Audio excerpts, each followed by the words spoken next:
Good morning.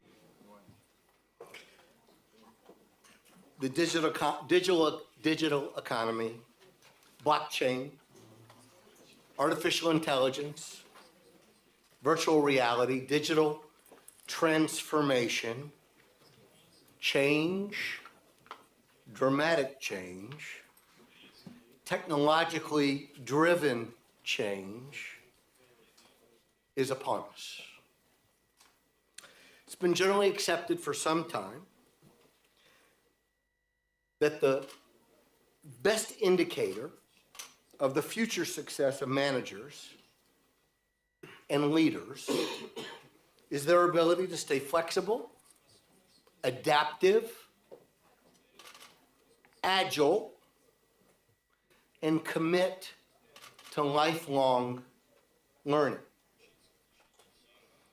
Therefore, our organizations, large and small, public and private,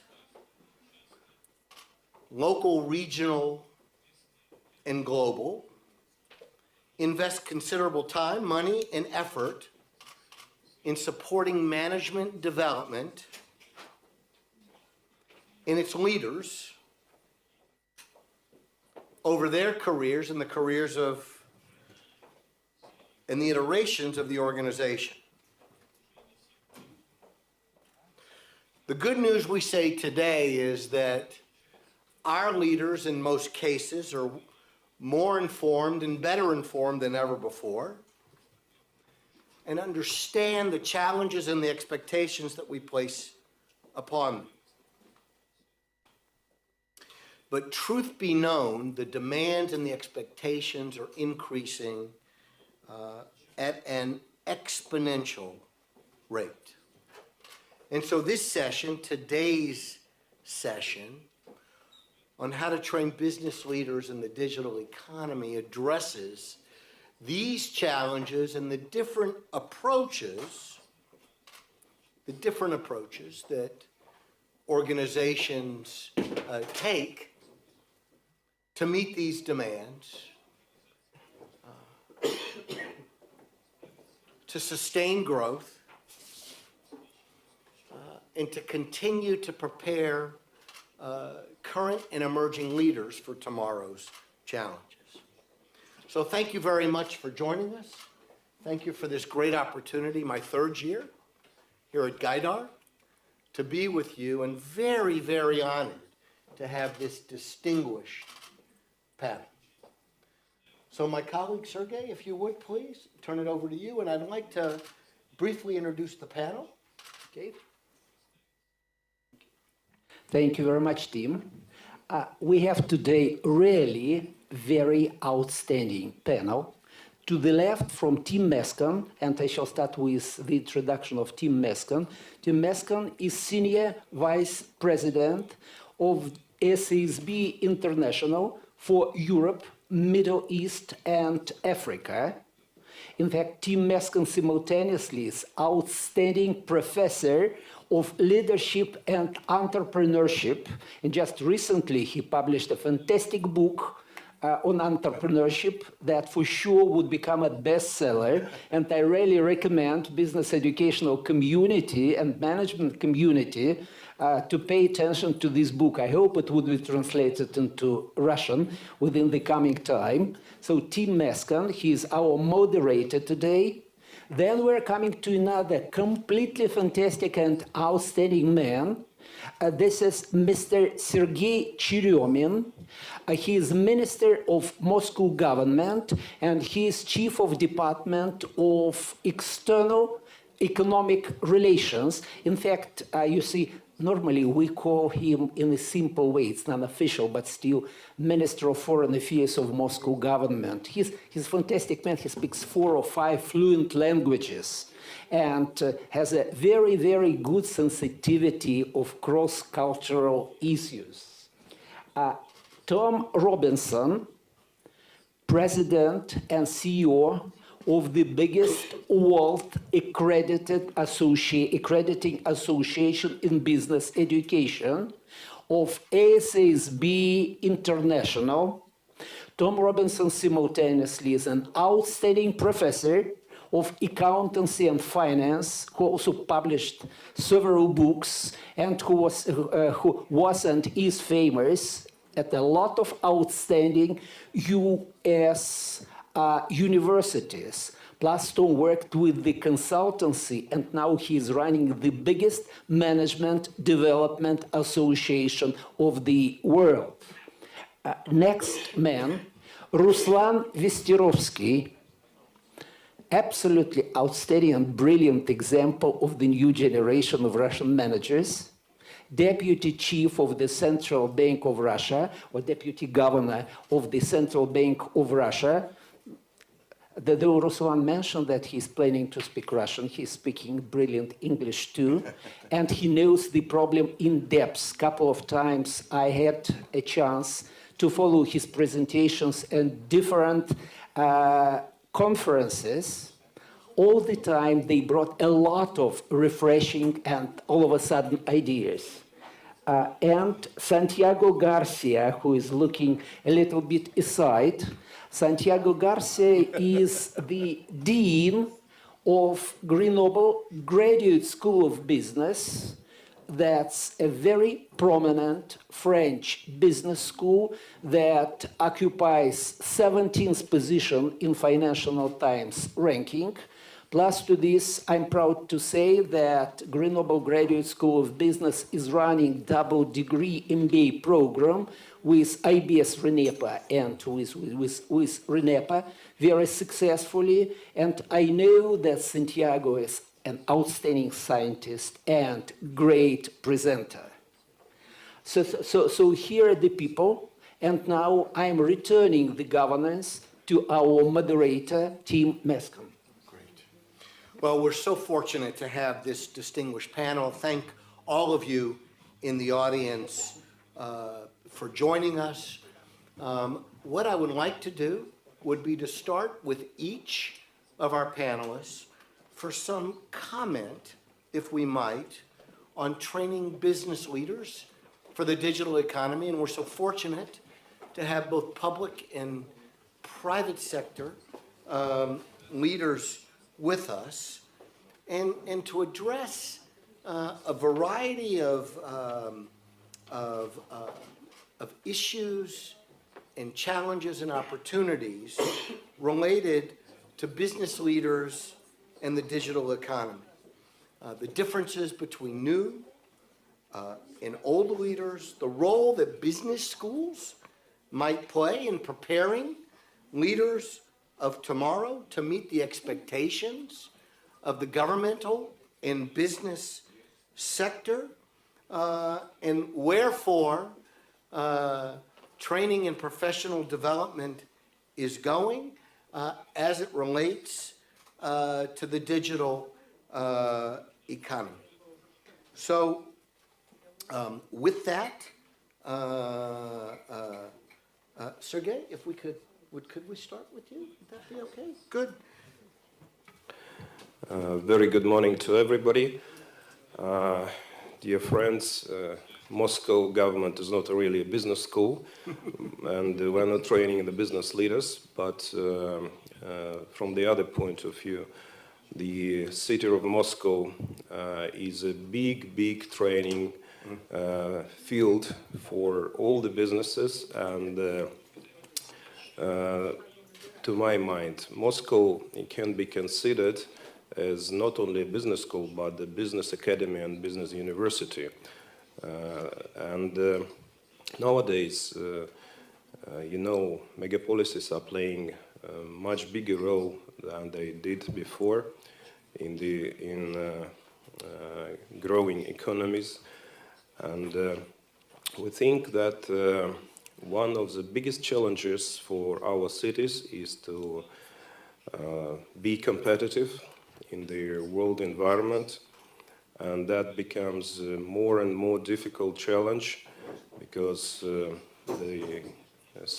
world is on the way of digitalization, and that is very fashionable word nowadays, and some people understand that that you are digital as soon as you very good in mathematics, or you are good in natural science, or you are very good in some IT applications with your mobile phone or computer. But to my mind, it's much more broader vision, and digitalization is the universal platform that allows everybody, every participant of the economic process to be integrated in one unified platform. And it doesn't matter who is a participant, banks, insurance companies, big corporations, clinics, schools, even children gardens, or municipal or government institutions. All of them, if they would like to be competitive in this environment, should be integrated. And the vision of the city today is that we have to invest into the education and human potential first of all.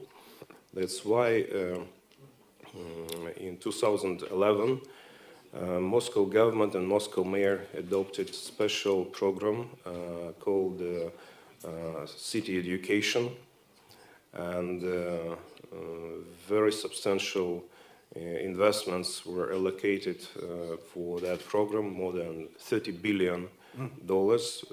And nowadays, you can see that Moscow schools, Moscow children gardens even, are very well equipped with the best and most updated devices, and we have very nice content for education. And that shows that Moscow government really understands that without this integrated process of being educated from children garden up to the high school, you won't find the possibility to have human potential for the development of digital economy. And for us, it's really very important because before, Moscow was really dependent from the income from oil and gas and other industries. And in order to diversify its economy, Moscow government started the process to motivate companies to be in the service, in the financial sphere, in high technology, developing technoparks, technopolises, industrial sites. And it seems to me that that was one of the best solutions taken at that time by the mayor. And since that time, we have great achievements. Recently, Moscow education system passed through the quite difficult exam made by PISA. And according to PISA research, nowadays, children who are in the first or fourth class, so they are now considered, the education of those children is considered as one of the best in the world. According to PISA research, we are on the 5th place today if you take the secondary education in school. And the Moscow government initiated the Special Olympic Games for megapolises. And last year, more than 35 cities took part in this competition. And it was quite interesting that Moscow still keeps first place in IT and mathematics. Among the biggest megapolises in the world. It's not really easy task because we have Chinese as competitors, we have European cities which are very strong in those basic sciences. And all this shows that in education we have quite good results, but not only education can play this role. We have to create the basic environment, digital environment for the development of the city. And nobody could imagine, for example, that Moscow could be the first city that will introduce the high-speed Wi-Fi in the subway.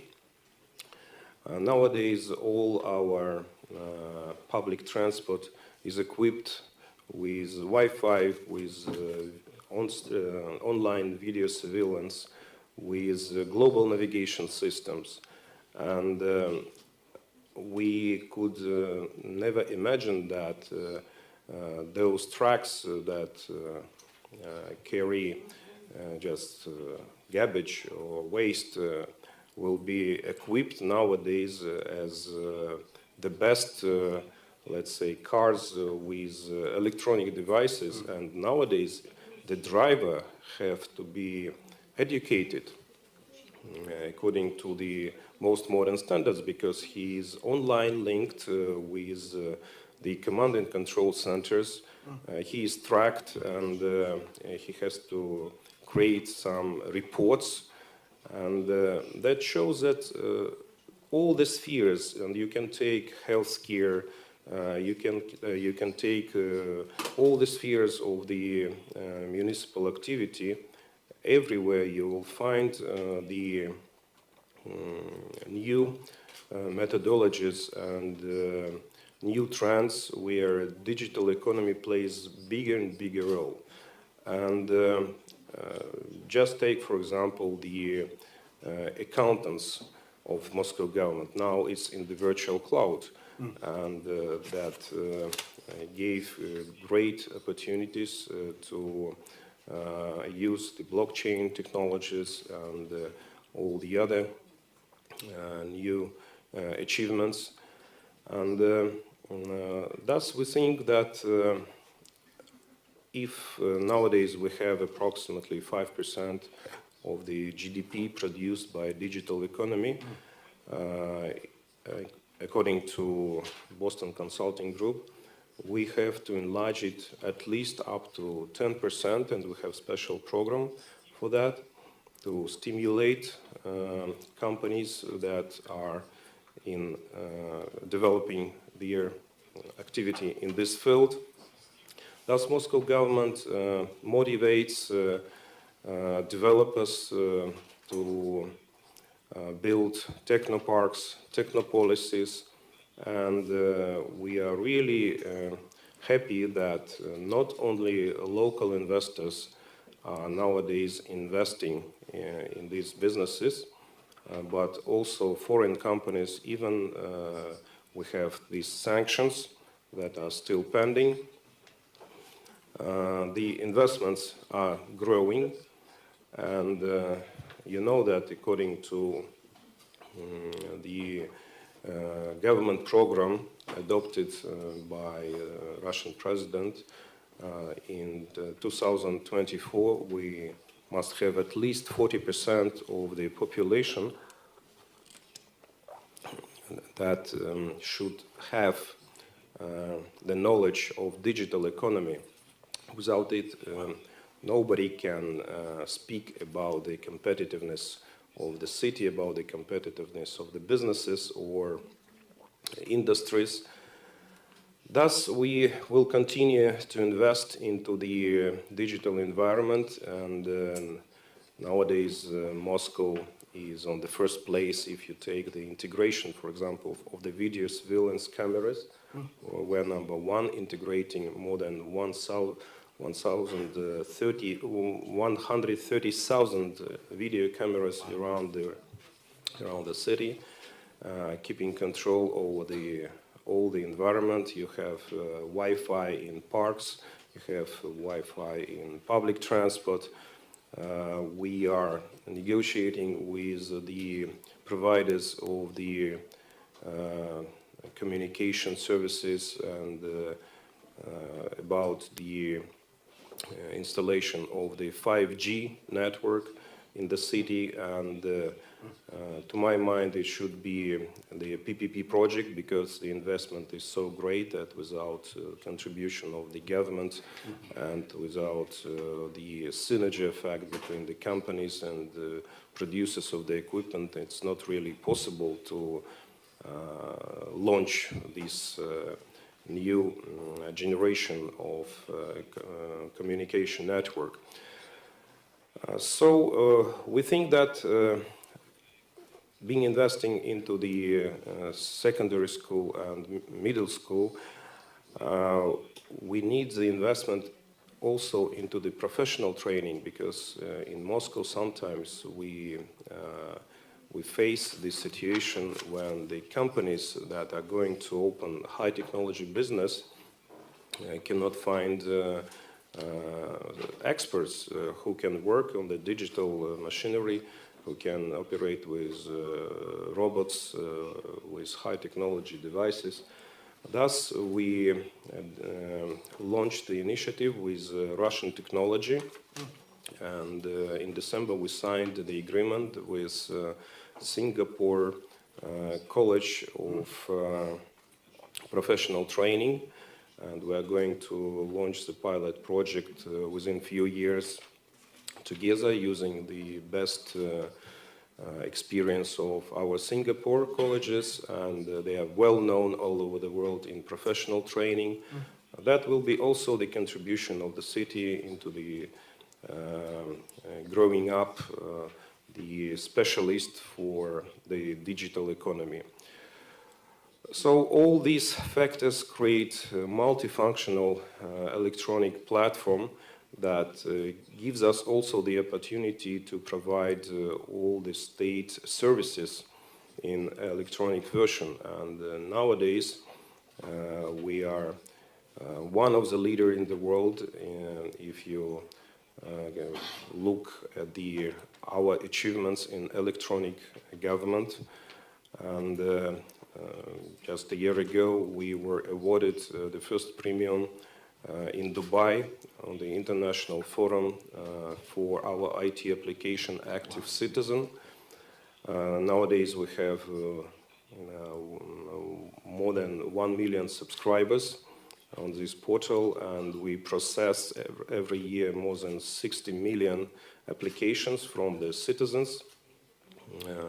More than 15 million of them were let's say, considered by the government, and some actions were taken on that. It's a very nice platform to have online communication with the public opinion and taking decision about the most important issues of the city activity. And we have 2,000 voting on this portal dedicated to most important questions of the functioning of the city. This year we have great awards in Barcelona, and we are considered in the list of fifth leaders of the world in the IT applications and technologies in the municipal enterprises. So it shows that Moscow government is trying to be at par with the world trend, and for sure in the coming years we will continue to be the leader and the locomotive of the digital economy of the country. Super.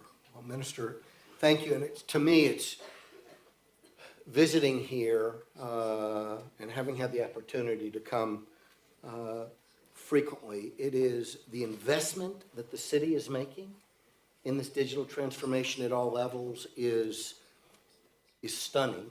And to hear you talk about both at the K through 12, the younger educational levels, and then the commitment of the municipality for fiber, for digital transformation, in the scope of everything you do and how it positions you in a global context is really part of an overall economic development strategy that's very compelling. So thank you for sharing that. Before we move on to our next panelist, Tom, you'll be next. It was very helpful yesterday that we asked for a question or a comment after each presenter. So we'll take one. If anyone has a comment or a thought regarding to the minister's insights on digital transformation, we're glad to do that. I think we've got some microphones around as well. So would anyone like to follow up on the minister's comments at all? Comment related to the investment, the strategy here in the city of Moscow as it positions itself globally.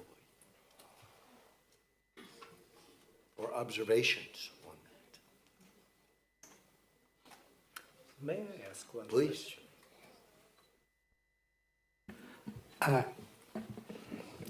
Mr. Chairman, I have a very simple question. You mentioned cooperation with Singapore Training Center, and from your perception of professional, high professional in international economic relations and international relations, how do you think, what sort of synergy we can get for executive and management retraining via cooperation with the Eastern and Western universities, business schools, and training centers as a whole? How should we work so that this synergy could become larger?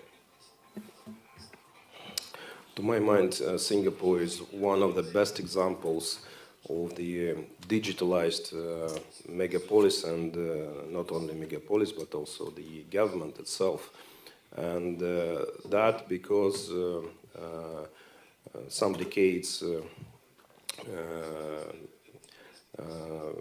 for some decades, Singapore is investing unbelievable amounts of money into the education system, and that's not only, as I mentioned, preliminary education or secondary education, but that is also professional training. That's why nowadays Singapore is one of the best hubs where international corporations allocate their offices, their engineering centers, their research centers. The best technoparks, you know, are in Singapore, and they are very skillful, and even the country is very small. They do not have problems with qualified personnel for any industry.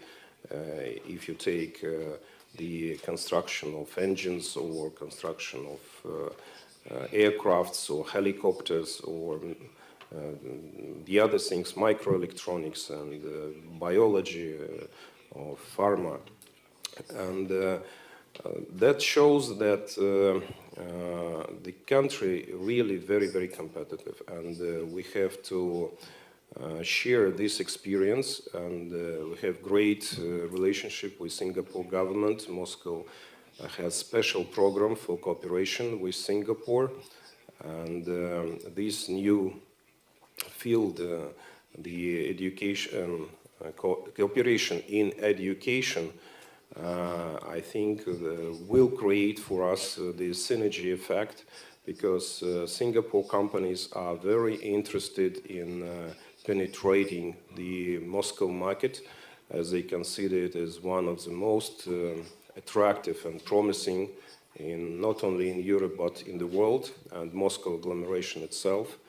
And Singapore technologies can be used in all our municipal industries, in construction, in high technology industries, in pharma, in managing technoparks, in technopolises, in providing sustainable solutions for the city in different fields, in transport management and other things.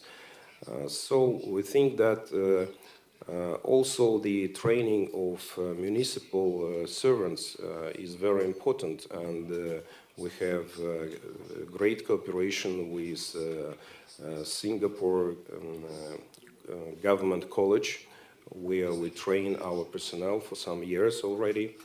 I myself did manage to be on the very nice courses 2 years ago, and I'm really very happy with that.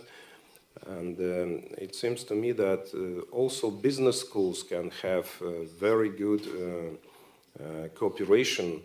And to my mind, Singapore business schools are very advanced in training business people.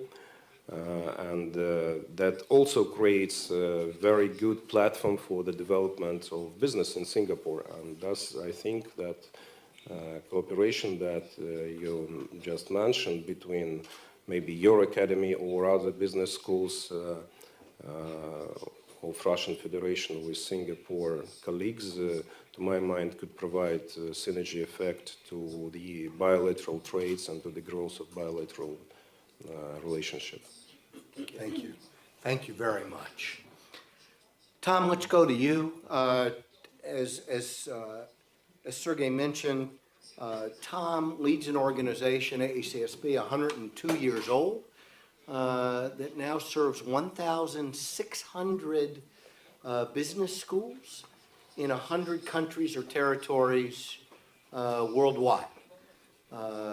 And so is a keen participant and leader of and observer of transformational approaches to digital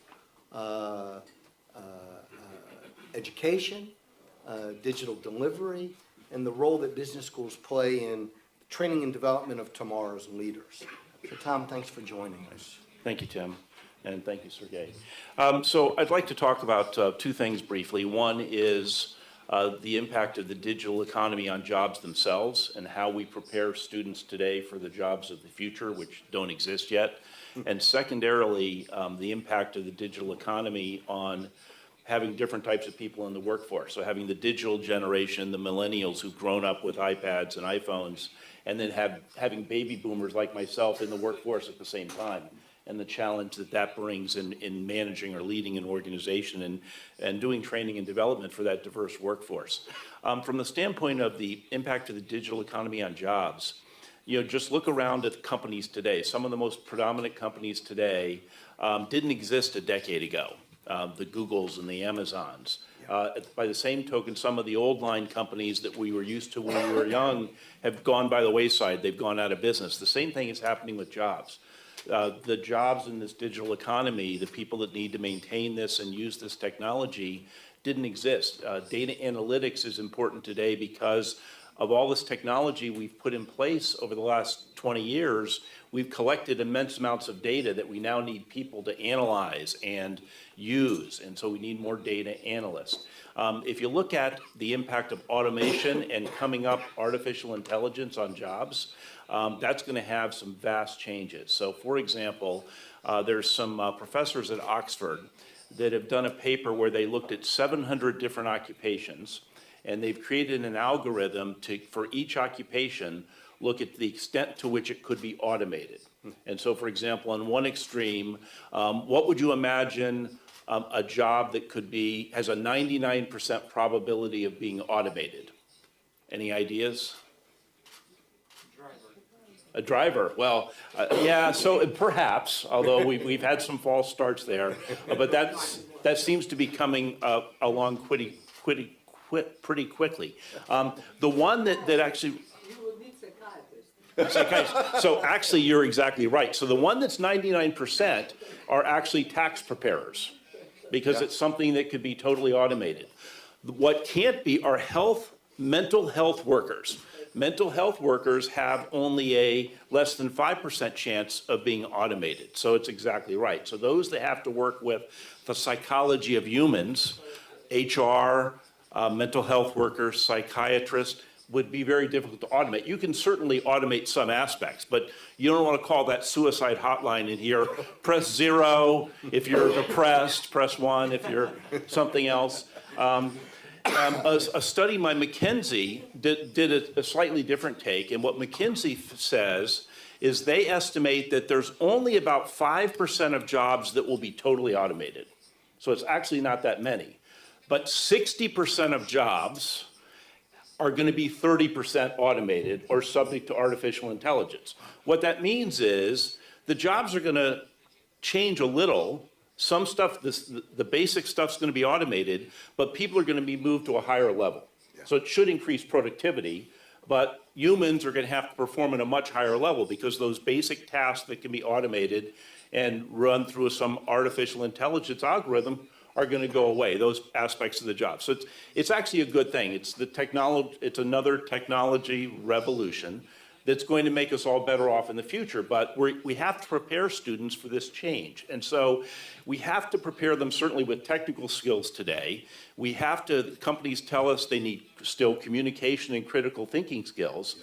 But the most important skill is one we actually talked about yesterday for business schools, is teaching our students to be agile. So agility is the most important knowledge, skills, and ability because they're not going to do the same thing for the next 20 years. They're going to do something for a few years, then they may do something entirely different.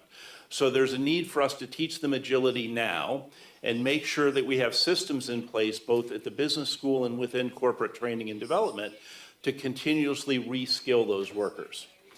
On the other hand, we have these millennials, the digital generation born between 1980s and recently.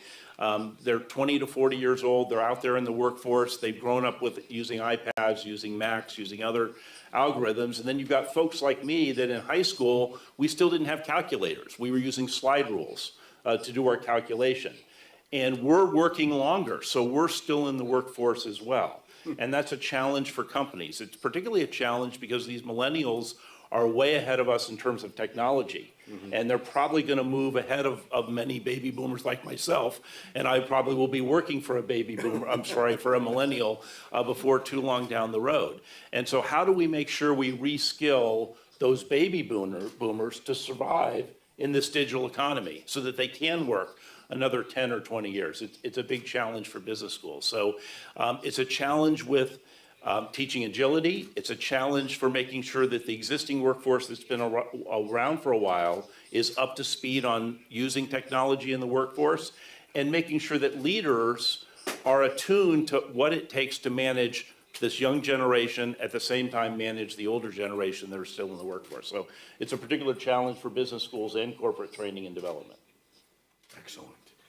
You know, I really appreciate the reference about accounting really being completely replaced by the digital economy. I had the pleasure of visiting not long ago in Estonia with the governmental tax authority, and they wanted to show me a demonstration of an individual filing their taxes there and receiving, and imagine this, Tom, receiving not just feedback from the government, but a refund, if deserved, within 5 minutes of filing. I mean, it was incredibly impressive. And the government there argued, well, we don't have the population to support this in any other way, and so we rely on digital transformation to drive this, and it unbelievably successful. So fantastic observation. And I know, as you talked about yesterday with Jean-Francois Manzoni from IMD, the digital transformation is captivating business school curriculum on the degree side and the non-degree side worldwide as well. Good. Any comments at this juncture? Questions related to our second panelist? You can always turn to Sergey for, yeah. As I do. In fact, I really wanted to ask a question, and I'm sorry, Tom, it's a little bit provocative, and I want to walk down the ladder from top executives of the biggest companies to the low level of undergraduate programs in management, where we start preparing potential executives.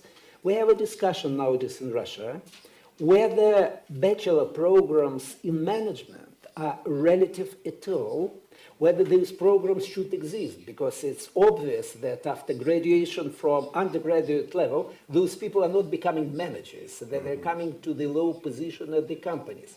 Still, we have to develop certain skills connected with disruptive technologies and digital economy in between among those students, and those skills, from my point of view, should provide for them an opportunity for leadership, for self-identification, to separate them in preparation from some other subjects.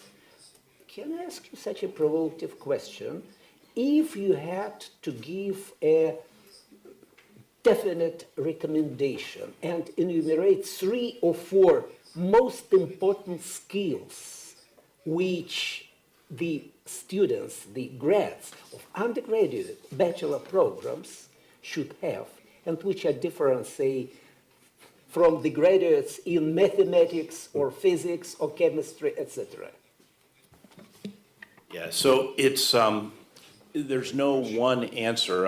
It depends upon what an individual is going to do. So for example, if you're planning on going into accounting or finance, while certainly some of those jobs are going to be partially automated, we're still going to have accountants. The big international accounting firms are still looking at a huge need for people, but they're looking more for data analysts versus pure accountants anymore. But if you're going to study accounting, you still have to know all the technical rules.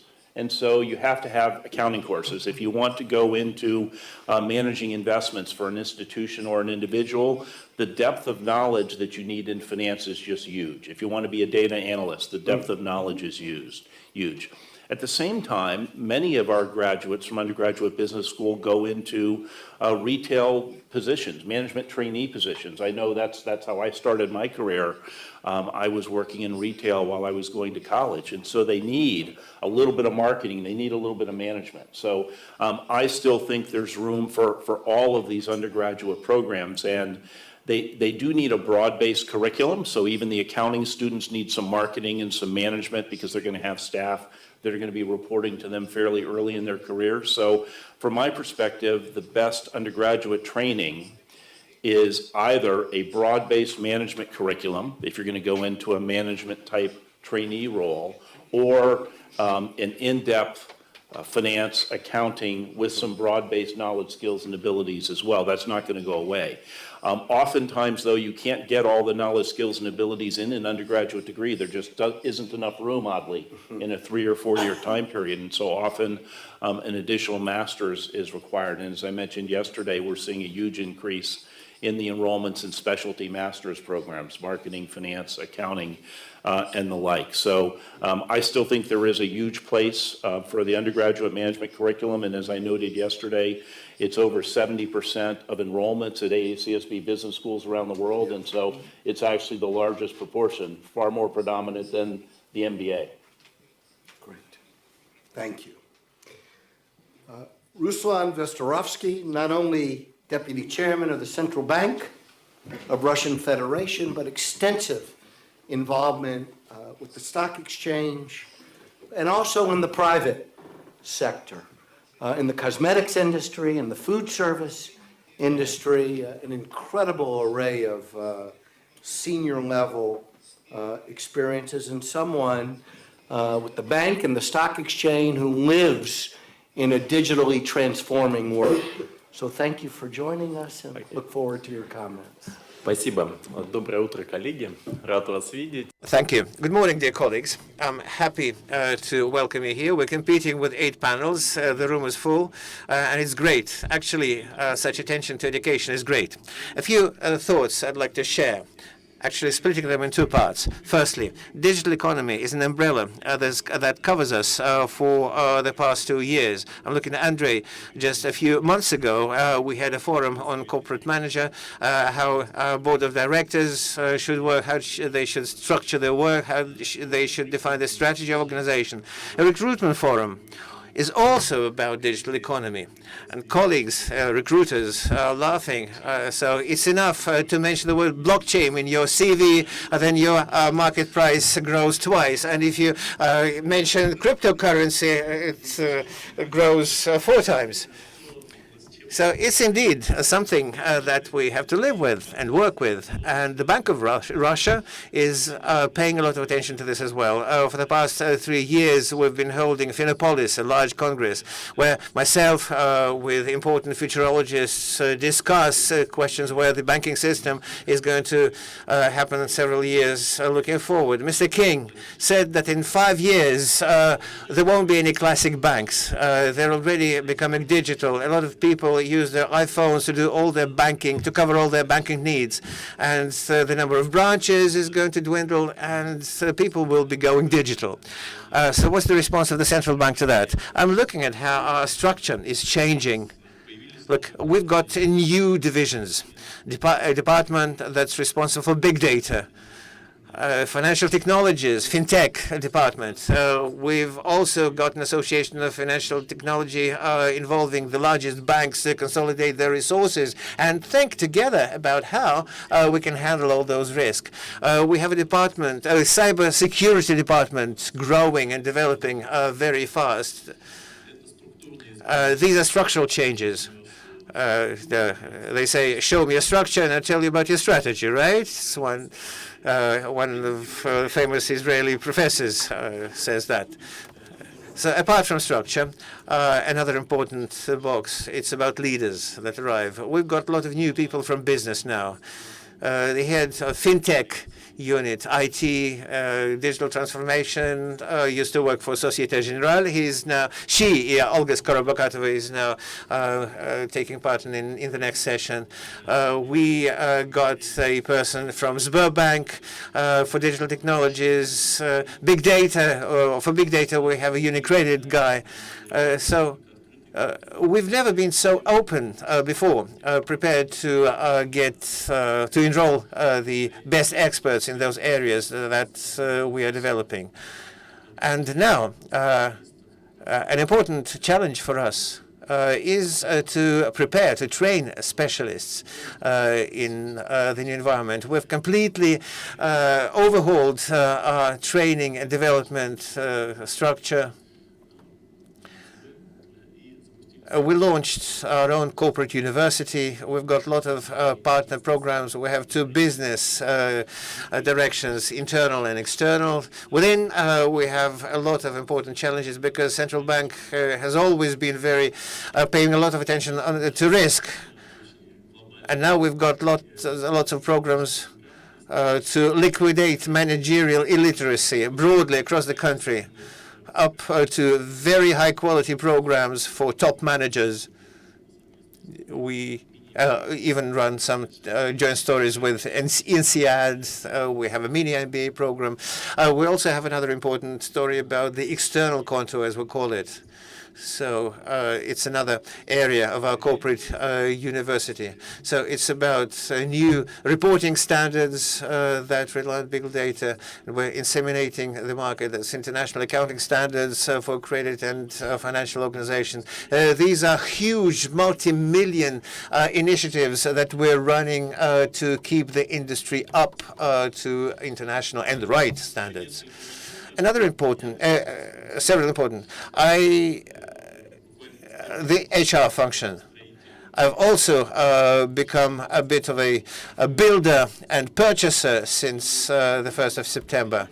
So a year ago, we were modeling a structure of a unified service center that could cover all HR transactions across the country. We used to have 60,000 people. Now we have 52,000 people. Now, after we've completed the business process reengineering, we're going to have even less than that because we're doing a lot of automation, introducing IT. So in modeling a year ago, we had 400 people doing HR administration across the country, and now we are going to have just 120 people in a single unified service center in Ufa. Providers came to us a month ago and said, why don't we put bots? So we modeled, we'll only need 20 people in this center. So automation and robotization looking forward is obviously going to get us a huge cut on the need in employees. That's just one of the components. We're now changing the structure of the bank very seriously. We're now seeing regional hubs appearing.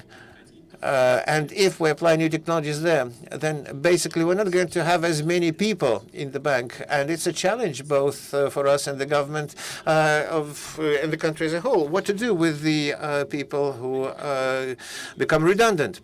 I'd like to go back to the slide that we have. On the whole, it's very important that we have this word values and virtues. It's a critical story for me because when we were developing the strategy of the Bank of Russia 1 or 2 years ago, the first important thing that we dwelt on was about values. What brings us together? A couple of years ago, Fortune 500 companies were subject to research to see what's a guarantee of their stable success. When the question was asked, what will you choose? Objectives or values, then sustainable companies always go for values. And we also made a decision that values is the main foundation that brings a large organization together so that we should understand what's critical for us, what kind of structure we're working with. And when we started thinking about values, we came up with one that makes us different from all organizations, serving the society. So when you dive deeper, you see that we need to make decisions that would work for the interest of the country for the long term. So, and it's very important for us to be looking forward for the long term. Values. I attended some panels yesterday, and people seem to be quite skeptical about values. But in my opinion, it's fundamental and important. It's important that the management of the organization and many other colleagues should focus on that. Even now, it's just that my research area is corporate management. So when they're preparing, they're training members of the board, we pump them up regarding values because we believe that's the crucial part of their work. I have a small presentation. Colleagues, will you please show the slides? My colleagues of the Corp University put up several slides. I'd like to share them with you. It's exactly about the competencies that will be in demand as part of the digital economy. The main trends that we see, turbulence, a lot of shocks and challenges that we see. So we need to be responding to new threats and challenges. Well, that's referring to the VUCA concept that we've been using. And certainly we also need to look at digital.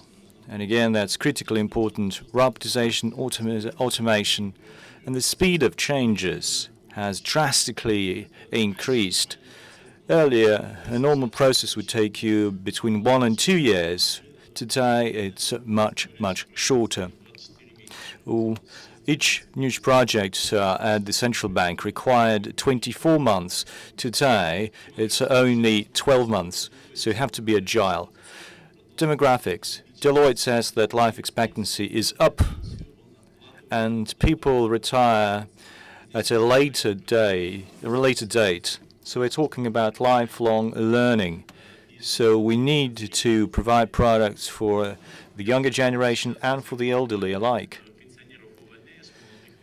So, we are now taking people who are 55, 53, so I really need their expertise. So right now we have a very good mix in terms of our age. We do have a lot of people who are 40 plus. So life expectancy is on the rise, but you also need the younger generation, the next generation, and we need to have a value proposition for them. And we are right now changing our perks system. Some need a new teeth, some need fitness programs in life insurance and mortgage. So we are also adjusting it to that. So we're looking at new business management models, and At an earlier panel yesterday, we looked at targeted federal programs and tried to respond to a question whether our regions are run efficiently. You know, it's not only about money, and not just money that help to achieve a certain outcome. We need to adjust some of the approaches that we use. Only 6% of leaders are aware that, are sure that they would achieve the results. 79% of leaders do not correspond to the competences that are required for the bank. 83% of companies have either revised their strategies, given all the new components or all the new challenges, or will revise their strategy in the future. So new times require new thinking. We have a focus on software. Everyone's been talking about agile. I always say that you have to be very careful about it. It doesn't always, you cannot apply it in every situation. As for uncertainty, we are in for more uncertainty. We have to be ready to take the right decision in any situation, and ownership is important. So what are the skills, what are the qualifications that the senior manager should have? They have to be ready to be the problem solver in the broad sense of the word, critical thinking, people agenda, efficient communication with others. So right now we have heavy debates on cross-communication and coordination and cross-functional cooperation. Emotional intellect. A lot of people have been talking about this. Some have the products that they offer and the flexibility of thinking, mental flexibility. Well, that's Deloitte that I mentioned earlier. Many enterprises need a completely new leader, a digital leader that would be able to set up teams, enable people, get them connected, and develop a culture. If you don't have a culture, an ecosystem within the organization, then the seeds you sow won't grow. You need to plant the right component in the right way. And the transformation of leaders for success in the digital world, you have components like emotional, behavior, and cognitive. I won't dig deeper. I don't have too much time. You will have a soft copy of the presentation. Thank you. Yeah, thank you. Thank you very much. I love and Tom's very consistent with your comments, Sergey's comments, the skill set, problem solving, critical thinking, communication skills, leadership, cross-functional, emotional intelligence as a critical factor, and flexibility.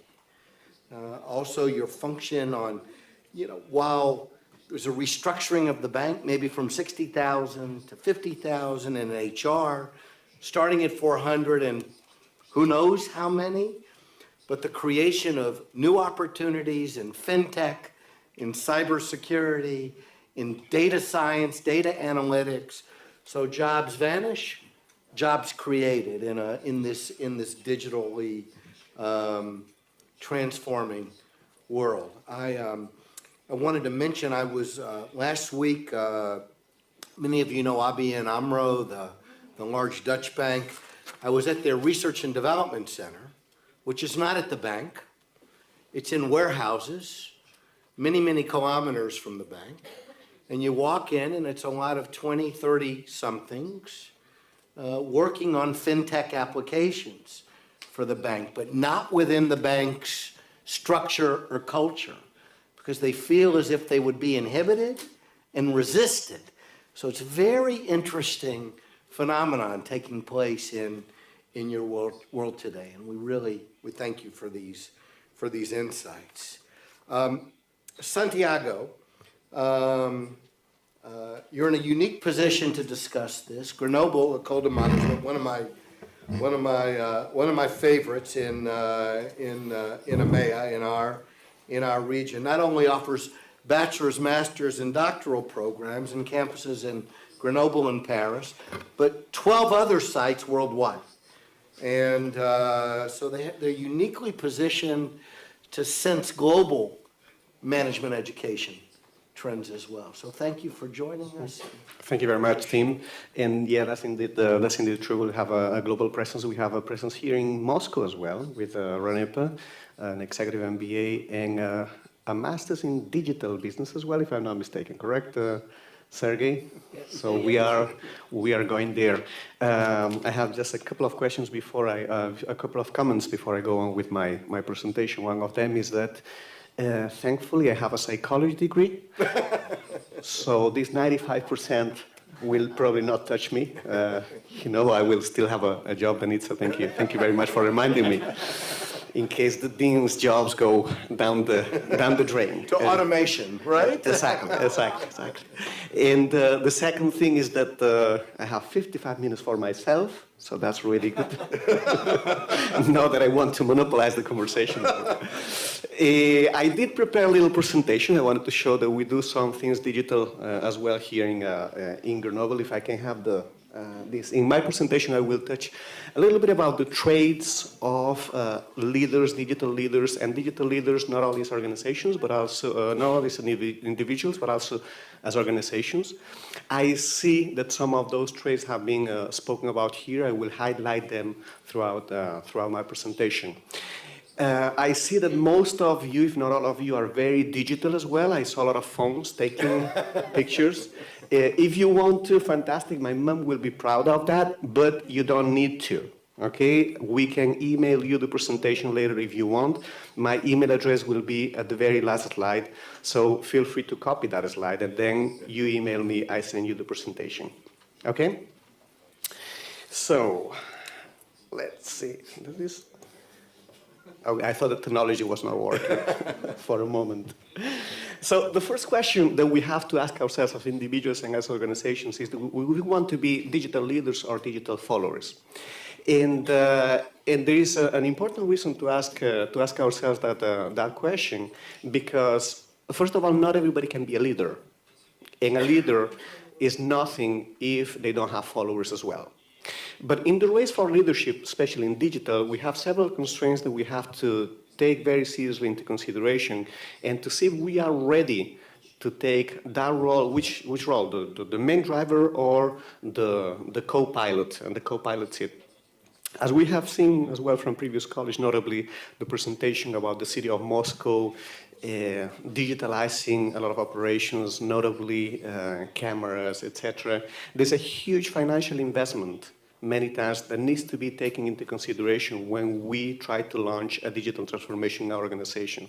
As an organization, do you have those financial means to launch that transformation? Or do you want to probably scale down your activities a little bit and be more of a follower instead of a risk taker and take the leading position? There are other factors as well that were mentioned here. Human, notably. We have seen that there's a scarcity of talent in terms of mathematical skills. People with mathematical programmers, etc., mathematical skills and programmers, they're very sought after, and those people, they normally have jobs up, down, left, and right. So there's one of the problems. Can we, as an organization, attract those leaders? If we have leaders as well that we consider leaders in technological, in digital applications in our companies, are those the leaders that we still need to have, or do we need to replace them or retool them? I'm going to give you the example of the former that we still have, CTOs, Chief Technology Officer, in many companies, that they used to have years ago a role that was basically to enable the back office operations in a company. So basically to provide the IT services so the company can operate, the computers run, the printers run, etc., etc. Whereas now we're moving more towards a definition to a role that is called now CDO, Chief Digital Officer. Yes? And that chief digital officer does not have only the technical competences to set up a technical infrastructure, but also the business skills to make the bridge, which is very important, from the digital aspect, from the consumer, from the business side, to the technical side as well, to the back office. So that person understands the necessity, the needs of the front office and the back office as well. So can we actually, as an organization, provide those services as well? Then there are, of course, other material needs that are tied to the financial. We will need servers, we will need some equipment that if an organization is not capable of providing, then probably is not going to lead us very far in the race towards leadership, digital leadership. And there are other elements as well.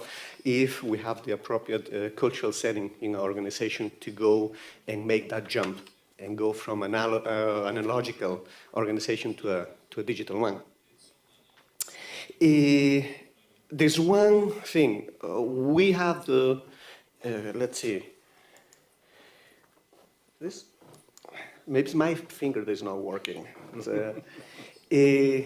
So both being a leader and being a follower, that is fine, that is okay, we can choose our position, there's no problem there. The one thing that I personally believe is a bit dangerous is to be outside of the race and not be either a leader or a follower and ignore the digital trends that are going on. That can be very dangerous for any organization. Then, going into talking about digital leaders, who are those digital leaders? And I'm talking about individual level and organizational level as well. There's a very nice study that I invite you to take a look at. Is the Harvey Nash and KPMG study of 2017, very recently. That's a study that analyzed, it was surveying 4,498 CTOs or CIOs, Chief Technology Officer, Chief Information Officer, of 86 countries across 5 languages, so pretty much all over the world. Yes, and they presented some interesting findings. Again, my finger is not working. I'm sure the technology is. Okay, there you go. So they came up with 4 of the characteristics of digital leaders, particularly at the organizational level. Okay, the organizations that consider themselves and were considered by themselves and by others as digital leaders, they had a unique focus on growth and innovation. There were people who were going beyond the obvious, beyond the status quo, and they tried to position themselves in always the very latest innovation in absolutely everything, at the level of processes, at the level of products, at the level of marketing services, etc., etc. Then there was another point that was touched on before by my colleague of the Bank of Russia, talking about this need to coordinate the operations between IT and the strategy of the company. So those digital leaders, they were unique as well in that they could combine, they were successfully combining the needs of IT and the constraints of IT and the rest of the operations in the company. They could bridge that divide. And for that is particularly important the role of CDO, Chief Digital Officer, that many organizations are taking on now. Something that was obvious as well from this study is that leading digital organizations, digital leaders, they made investments in technologies, particularly in disruptive technologies. We have seen as well from our colleague, from a minister from the city of Russia, that there is a significant investment now in all digital. In fact, they had to go and do public-private partnerships as a way to fund, if I'm not mistaken, if I understood correctly, those digital activities in the city, providing Wi-Fi in parks, etc., etc. So this is another characteristic of an organization. And then something else that these digital leaders could provide was a stable, solid, resilient infrastructures, IT infrastructure. All those operations, all those digital operations, they were backed by very solid IT architectures on the back. Okay, we have seen some disasters in some organizations that have cost them millions of euros, millions of pounds in this case. If I remember correctly now, the disaster of British Airways not so long ago, a few months back, when all the IT operations, they completely shut down. They said that because somebody just turned off a switch. Not so sure if that was the case or not, but it was basically a lack of the proper maintenance. A lot of people are arguing what caused this financial disaster for this company, BA in this case, British Airways. Then, if we go to the characteristics of the personal leader, what is? Get my finger. What are the different traits that some of my colleagues have spoken about as well here of digital leaders?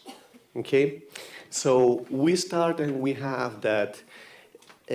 Nowadays, the business environment, particularly the digital business environment, is fast. What you see today, maybe you don't see tomorrow. Okay, I remember, for instance, the first cell phone that I had about 20 years ago, and I could never imagine what I could do with my cell phone today. If we look at the speed of technological change and we go back in time to the Industrial Revolution, to the steam engine, changes were much more gradual. They were fast for the time when those happened, but nowadays, if you look back, they were very, very slow. So nowadays we are dealing with an environment that is increasingly fast. So these leaders, the personal leader, they have to adapt to be in a constantly moving environment, in a very agile environment, as we just saw before. And then experimental. If we look at some of the organizations, digital organizations, digital leaders, I could put the example, for instance, of Airbnb. Airbnb, we could all argue that it's a very successful company that revolutionized the world of basically in the hotel industry or in the hosting industry. And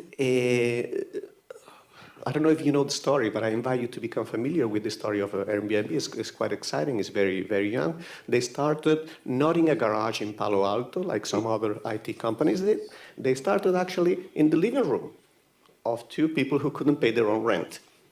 And they had to solve that problem.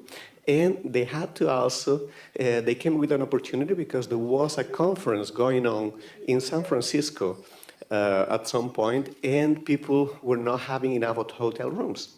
So they decided to rent out their living room, just putting inflatable mattresses, inflatable beds there. And that's why the word Airbnb, Air Bread and Breakfast, because they provided breakfast as well for their guests. That's how all started.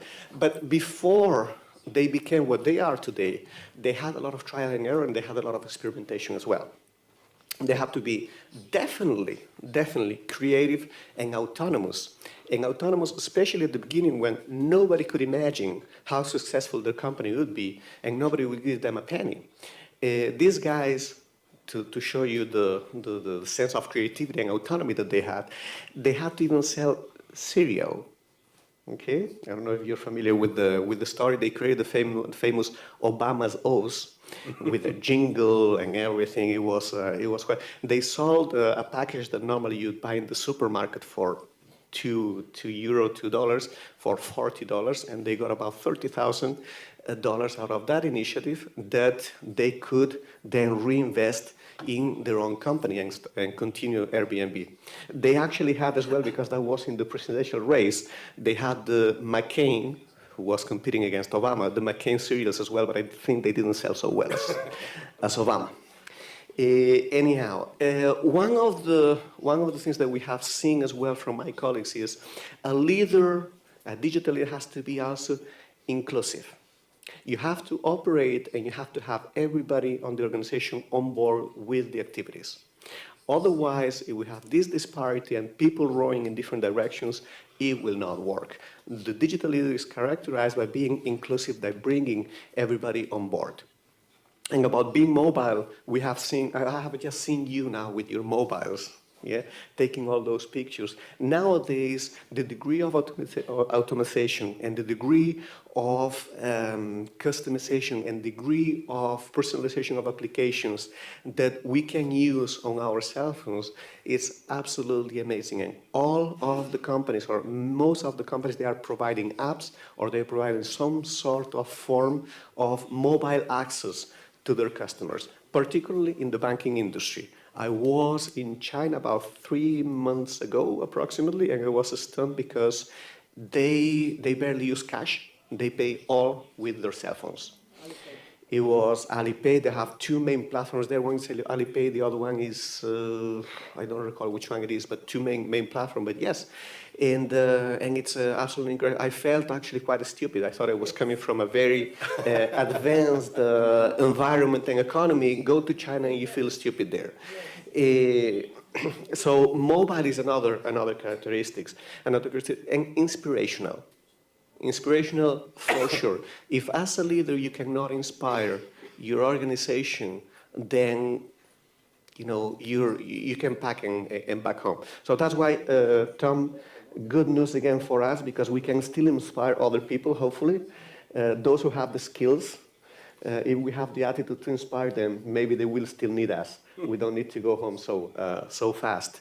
And basically being a dreamer as well.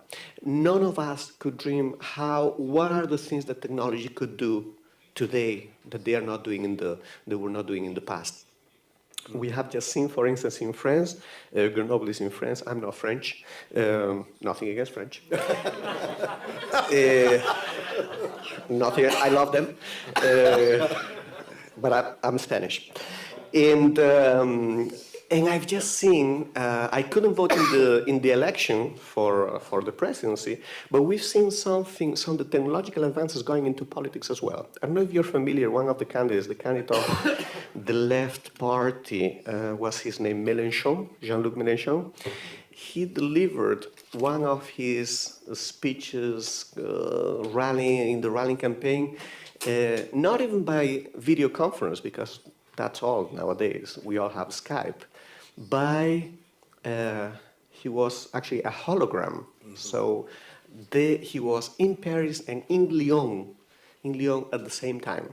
In one place, he was the real thing. They were filming him and whatnot. In Lyon, he had the setup.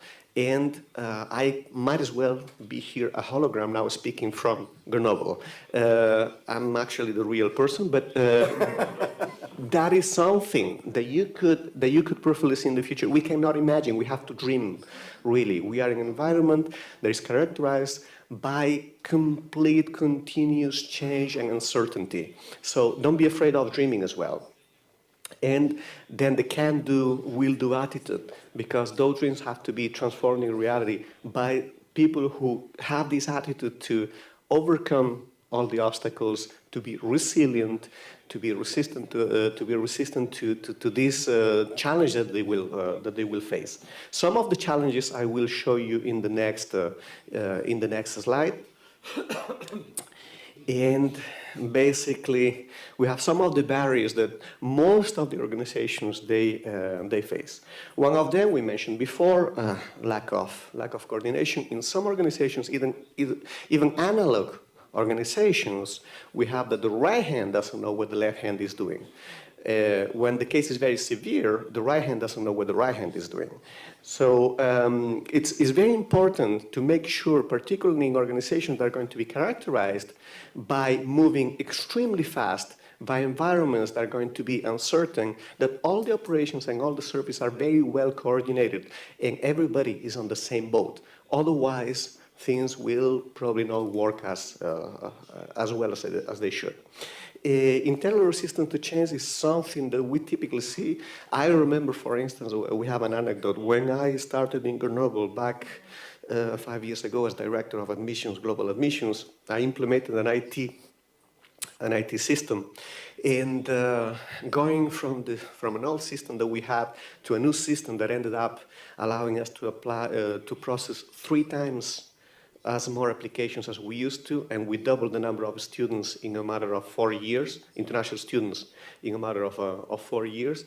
But there were people who were used to using different systems for 10 years, and to change that mentality, it was not easy. It was not as much a work of technical skills than deploying technical skills, but it was much more coaching and guiding and trying to change that culture of internal resistance. Another barrier that most organizations have as well is the scarcity of talent. And if we see, for instance, the need for programmers, it's increasing every time. The need for people with mathematical and analytical skills, it's increasing, and it's not so obvious that we will be able to equip ourselves and our organizations with these needs. That's why I said before the necessity to commit financial investments to any digitalization activity.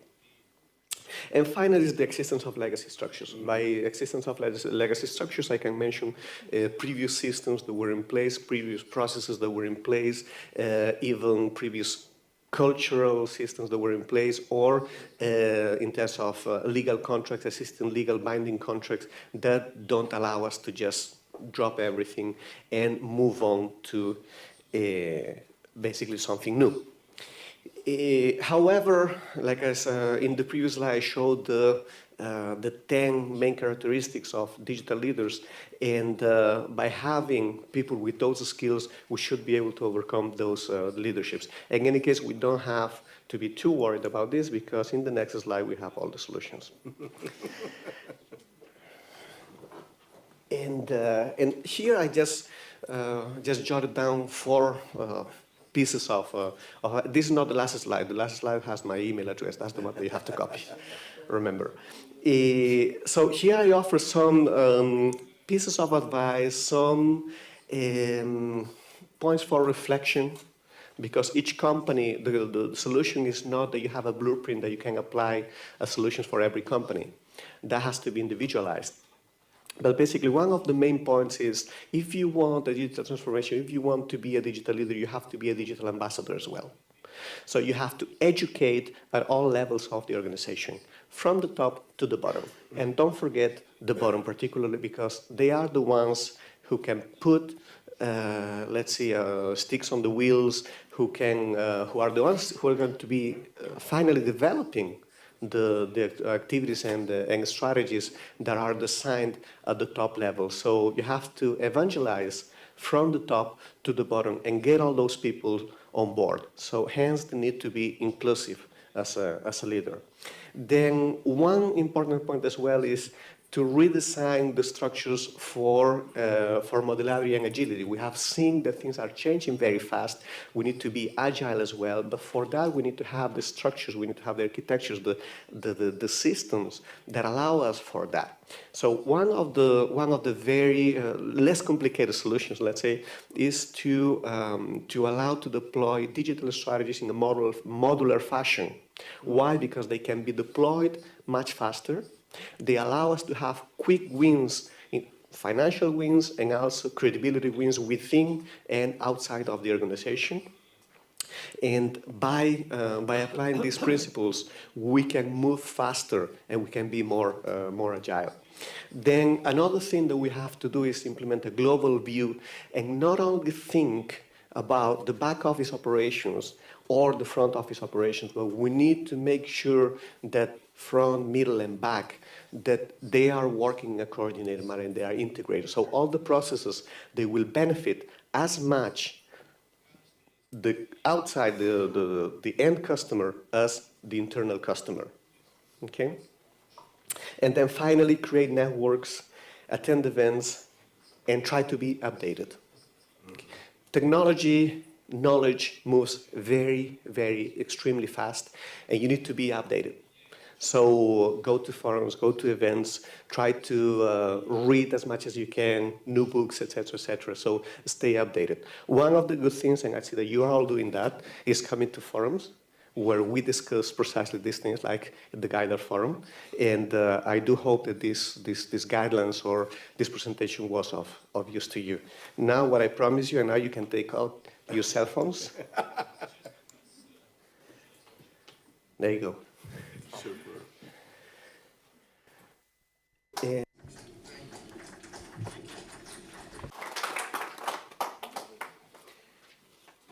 Excellent, Santiago, and thank you for, for sharing those insights and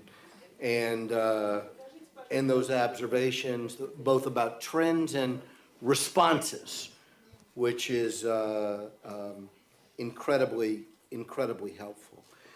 These sessions at Gaidar work when you're engaged, with your comments, with your insights, with your observations, with your challenges, your own personal challenges. So we'd certainly like to hear from you. We have this distinguished group that have made observations and given you their own sort of responses and illustrations to digital transformation and as their organizations morph, both public and private, and we'd really like to hear from you. Before we do that, Eshat, if you don't mind, I would take one prerogative. Can we? Oh, we cracked a window. Thank you for doing that. Great. Okay. Thank you very much. So we'll get some air in here. And what about any observations, comments? Yes, please, Irina. And if we could get a microphone, please. And if you would please, Irina, introduce yourself. My name is Irina Sennikova. I'm coming from Riseba University of Business Arts and Technology from Riga, Latvia. I have a comment, and also in the frame of similar research we conducted in Latvia on leadership and management development needs. Of course, the challenge of the companies were telling the biggest challenge is digitalization and the generation gap. Inability or the challenge related to integration of younger generation, millennials, into corporate environment. And in fact, they are saying that younger generation is rather prepared to work in startup environment rather than to meet the order of big corporations. And companies complain about that, but on the other hand, what also they are doing, they realize the challenge, but also what they're doing, they're introducing things like, for example, reverse mentoring. Rather than complaining on younger generations, really taking them and making them a mentor. And in this respect, I really like your slide when say leadership and followership. That you are a leader in some things and you're a follower in these other things. And I think this is really a good practice. And also some of the banks introducing startup centers. Really when they put young people and give them an opportunity to work in startup environment, but within the large organizations. And I think this is the way forward. Thank you very much. Super observation. Thank you. We'll go to the back, and then Danica will come to you. Okay? Sure. Спасибо. У меня вопрос. Thank you. I have a question to Ruslan Vesterovsky. A very exciting presentation. You mentioned that the central bank is now cutting the headcount, and at the same time, you're introducing young blood, young specialists. How do you think should young people be motivated who are claiming a job in a central bank? So their goal is to earn some money, right? So it makes sense that in a commercial organization, so it makes sense for them to earn people who are interested in that. In central bank, it's not so. So I'm curious about the motivation that you use in central bank. Thank you for your question. It's a very good one. To be employed by us, you have to pass several filters. The first, basic one, analytical skills. If you're fine about that, we're prepared to invest in developing you as an employee. And the second basic level is meeting the values of the organization. If your values are compatible with ours, we're prepared to continue. So we usually start with people when they're still in the university level. And we don't only employ young people, but across the board. It could be a mid-level management, a senior manager, but for younger ones, internship and trial employment is perhaps the best way. I'd like the minister to respond to that also, as it relates to employment in city government, and how you refresh that employment base and the role for young people, if you don't mind.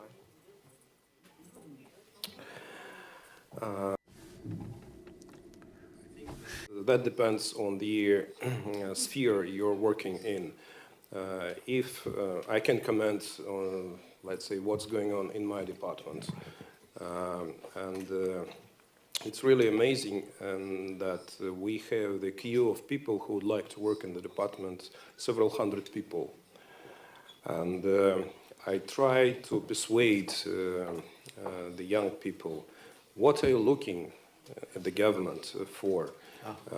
Why are you interested to be in the city government? Because salaries are not high. We are not high competitive with the commercial sector or banking sector or financial institutions. We are very strict. You have to be at 9 o'clock in the office and leave your office at least at 6. Not like in central bank. Yeah. You have to work hard. 24 hours a day. You have to travel a lot. You have to live in the aircraft and a lot of other things. So why it's so interesting for you to be there? And the responses are very, very different. First of all, some of those who pretend to be in the public sector, they think that this is the most stable environment nowadays in this country, that gives them stability for years, and they prefer low salaries to the stability. And some of them think that the experience that they can obtain in the government institutions could be highly appreciated by commercial companies or industrial companies afterwards. And as our department experience shows, most of the people are very highly positioned after they have had some practice in the department, in the Ministry of Foreign Affairs, in the Ministry of Economics, and the other government institutions or commercial companies. Then we have great opportunities to widen the vision of the people, because in case of Moscow government, we can consider Moscow as the medium-sized European country. That's why, being in the Department of External Economics and Foreign Relationship, you are like in the department of the same, or in the ministry of the same sphere in Austria or Czech Republic, and so that gives you great opportunities to meet interesting people, top-ranking officials, and obtain very, very good skills.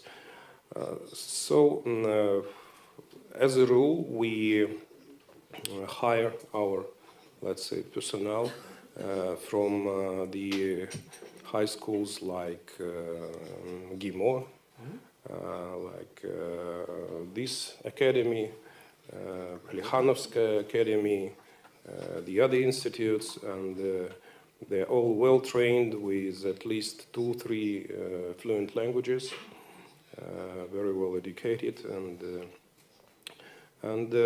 but it seems to me that more and more government becomes very interesting for those people who would like to make their startup career and gain some experience how the society is structured. And municipal government gives you for this great opportunity. That's, to my mind, what attracts people and to the government. Excellent. Painted a great picture. Danica, please. Thank you very much. I would like to continue where Irina stopped, and she mentioned the research that CMAN, the Association of Management Schools in Dynamic Society, is making, and also in Russia, in 11 countries.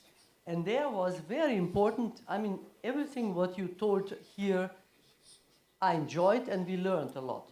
But I hope that in the second, it's part two, on digitalization learning and new leaders learning. Now at 12:30 in the same place, that we shall talk more about developing new ways of leading and new ways of learning and new ways of thinking, because digitalization is needing that. And you mentioned, Santiago, inspiration. But I would like to hear more. How do you do? What are you teaching to develop inspiration? What are you teaching to develop intuition? What are you teaching to develop senses, creativity, innovation? Because there will be high tech, which will request high touch. Otherwise, you cannot come anywhere. So my suggestion would be that, the director of AMBA, CEO of AMBA, Andrew Wilson, will lead this other session. And I think that we should really talk about these new leaders where we are developing agility through senses and through other things. And I would use this occasion to share with you an information for which I'm not sure you have it. When I started management school in Slovenia, my name is Danica Purk, in Slovenia 32 years ago. This was the first management school in Eastern and Central Europe. Then I came to Singapore and I saw, through the literature, I was never there. But I saw that in Singapore, in '86, had already 8 schools of management, 8 MBAs, all international, etc. Then I understood that they were a hub for all Asia. But why? Because they had a clever government. And the government said to every company that they should spend 5% of their revenue for education.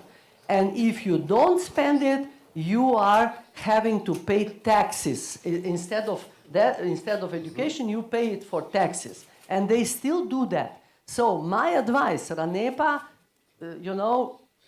vice rector, and you other guys, you are very important here. Why don't you suggest to Russian government to do that? And you, a former minister, do something revolutionary. Don't follow. Russia is one of the, is the biggest country in the world and one of the biggest powers in the world, and you are still followers. You should make some great steps ahead. And this would be certainly one. So thank you. I shall help if necessary. Thank you. Great. Santiago? Thank you, Tim. Thank you, Danica. You always have so insightful comments. You're lighting the room wherever you are. And there are 2 points that now touching on what Danica was saying about this, how to inspire people, the technical skills, you can acquire them just by going to a class and then they will tell you. But how about this dream, this inspiration, etc.? There are 2 points Tim made before when he made a visit to, which bank it was in the Netherlands? ABN AMRO. ABN AMRO. Yeah. Okay, fantastic. So basically they have a very clever strategy is if you want to change the system, you have to be outside of the system, even physically, right? Because they were outside of their main building. In Grenoble, we do something similar as well. We do have an experimental building where we are I should consider saying this with all humility, but one of the pioneers in Europe for gamification, and they are working on a separate building where it's just a playground for new pedagogies, new ways of thinking, new ways of teaching. But I was reading the other day, preparing for this presentation, that Danica as well, in her institution in IEDC in Slovenia, that one of the ways to inspire people, if I'm not mistaken, you have a collection of art, or a big collection of art in your... 11 days of teaching through art. And 11 days of teaching through art. So we are doing some of those things, but probably we are not doing enough, especially now in a world that's characterized for the need of more activities like that. But at least we are starting with some of the institutions. We are starting and doing something. Excellent example, and to his credit, the rector here, Rector Mao, led a discussion the other evening on just this topic, on infusing art and architecture and critical thinking through the humanities and social science into these programs to really generate this much broader perspective. And Denitsa, one other point, and then Tom, I'd like for you to add the addendum on tracking this. Amidst all the Brexit discussion in the UK, the last 18 months, what has been missed is this September 2017, the UK imposed a new tax, an apprenticeship levy, an apprenticeship tax, 0.5% of all payroll across the country for every organization with 30 or more employees, 0.5%. So those billions of pounds go into an investment fund for individual training and development accounts for lifelong learning, lifelong professional development for the entire working population of the UK. A very bold move. And Tom shared with me discussion there actually on a tracking mechanism where people's progress over years can be tracked actually digitally in a work in process there as well. Yeah, and so in the UK, they have a national qualifications framework, and Singapore does as well. That's another great example. In the system in the UK, in order to track all of this money that they want companies to be spending on education, they've created something called an individualized learner record. So think of it as somebody's lifelong learning transcript. So if they're taking courses at a university, if they're taking corporate training, all of that training gets fed into this database. And when I met with them a number of years ago when they were first starting this, the Office of Qualifications there, sort of the goal was that this could be a lifelong learning transcript. Right now, they're simply using it to track if the dollars are being effective, if folks are actually getting the knowledge, skills, and abilities they need. But another way to think of it, and I think this is going to happen in other countries as well, is it's a way of stacking qualifications over your career. So if you take a degree or you take a certification somewhere or you take a internal corporate training class, the individual learner can then show to a new employer or the existing employer that they're qualified for a particular position. So I think it's pretty refreshing that we're moving in that direction. And while I generally am not a fan of taxes imposed, I'd rather the companies were spending the money anyway, but sometimes that's necessary in order to encourage the right behavior. Right, but even an interesting message for universities and business schools, this tax applies to them as well. So they too must put this 0.5% into a fund to train and develop forever and ever their own talent pool. So it's a very exciting initiative, exactly aligned, Denitsa, with your suggestion to the government here. Excellent. Who else? Who else we have?